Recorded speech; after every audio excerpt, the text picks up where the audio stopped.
Here I've got this RCA Cat 5e and 6 phone wall plate. This is actually for Ethernet, obviously, because it has a category. It comes with the faceplate, the screws, and then this plastic cover to lock all the wires in. You're gonna need a utility knife. This one's Wacky Fastback. I've flipped the blade so that I get some new a sharper piece so I could cut the sheathing easier. So I cut the sheathing, and then I have the wires into the little prong things. There's like some kind of blade or something that cuts into the wire and makes contact with each of them. So you're going to want to push them all the way.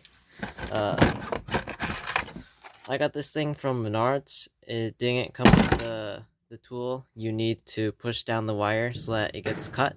Otherwise, all your wires are just going to be loose, and then you can't like hold all of them in at the same time. So I have these like tweezer things.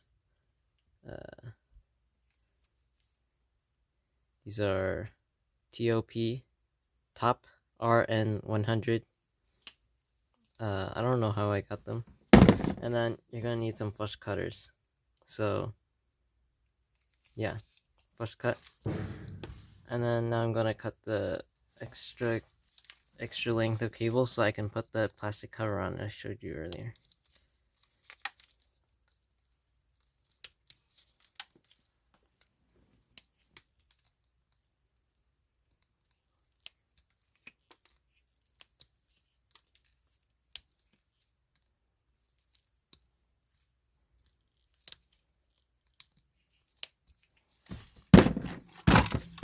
Okay, so this plastic cover has like a mounting mechanism.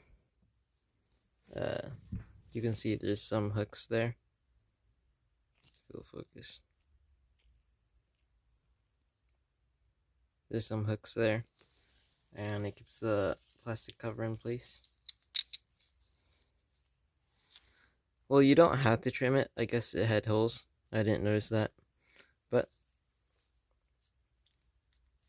I guess. Let's see. Let me clip it in real quick.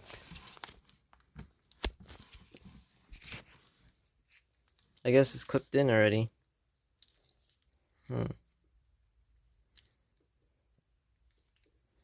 It's quite weird. It didn't actually click. Okay, it didn't actually click in. But I'm just gonna electrical tape it, and then I'm not actually using the wall plate. I'm actually going to be using another one of these on the other end of the cable that I cut, and then I'm going to use an Ethernet cable to connect them together. So the reason I did that is because I had to route the cable through a brick wall, and I couldn't. The wall is so thick that I couldn't cut a new hole or drill a new hole because I didn't have a bit. So I'm going to go the cheap route.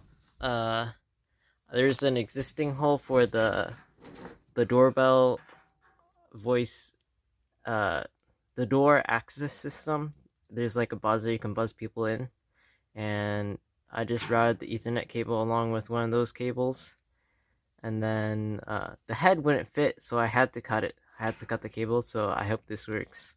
I forgot to mention earlier, there's the A and B wiring diagram.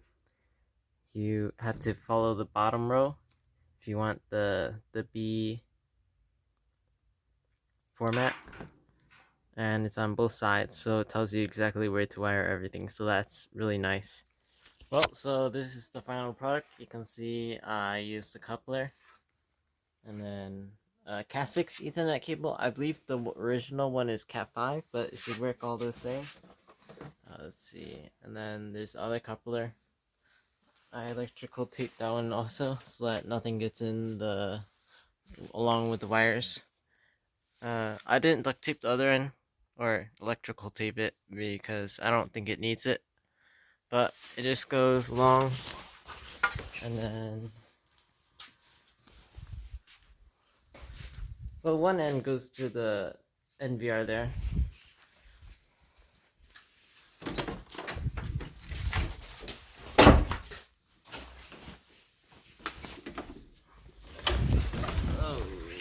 see. Okay. The other end comes out here. I accidentally nicked a cable while I was trying to drill a hole. But everything's fine. Everything's fine. And yeah, here it is. Not exactly the most ideal install, but it works.